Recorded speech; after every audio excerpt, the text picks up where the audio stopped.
Cambridge IGCSE Mathematics Extended Course. The function fx we're given is equal to ax plus b, where a and b are constants. If f1 equals 3 and f4 equals 17, find the values of a and b. So really we're looking at a simultaneous equation. I've got 4 steps which we'll follow numerically, and we'll get to the solution of this problem. So step 1, write the equations and label them. The first equation we'll do is f of x. So f of x equals ax plus b, and then f1 is equal to 3. So therefore this implies if the value of x is 1 times a plus b equals 3, so a plus b is equal to 3. We'll label that equation 1. And f4 we're also given is equal to 17, and the same principles apply to this one. So this implies that if x is 4, 4a plus b is equal to 17. And we'll label that one equation 2.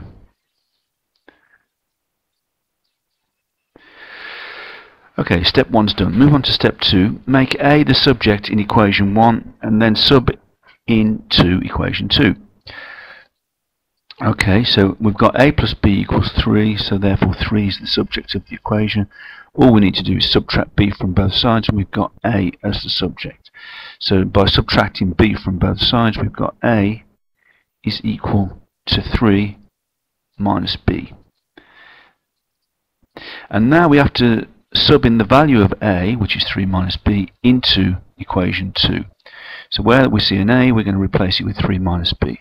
So now we've got 4 lots of 3 minus b plus b is equal to 17. And I'll just label that up as 2 so you can check that back later to see what we've actually done there. Okay, so we've done that. We've now done step 2. Now we're going to move on to step 3, and that is solve for b. So we just expand the brackets. It's a simple linear equation. So 4 multiplied by 3 gives us 12. 4 multiplied by minus b gives us minus 4b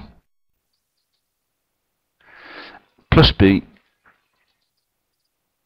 and that gives us the value 17.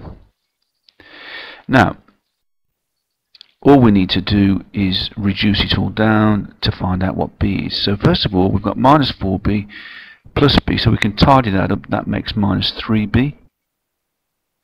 And if we subtract 12 from both sides, we're left with on the left hand side minus 3b, and on the right hand side 17 minus 12 is 5. And now all we have to do now is simply divide through on both sides by minus 3.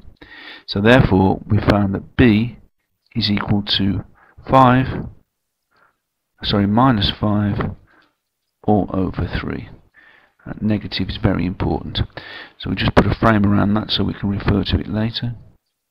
And then finally sub into equation 1 and hence solve for a. So we're now going to sub in the value of b into equation 1. So wherever we see b, we're now going to write minus 5 over 3.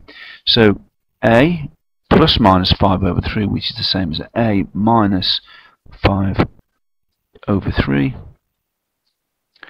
is equal to 3. Now if we add 5 over 3 to both sides, a is equal to 3 plus 5 over 3, which equals, well, 3 is 9 over 3. 9 over 3 plus 5 over 3 is 14 over 3. And we can leave it like that. So a equals 14 over 3. And so we've solved the problem. A is equal to 14 over 3, and b is equal to minus 5 over 3.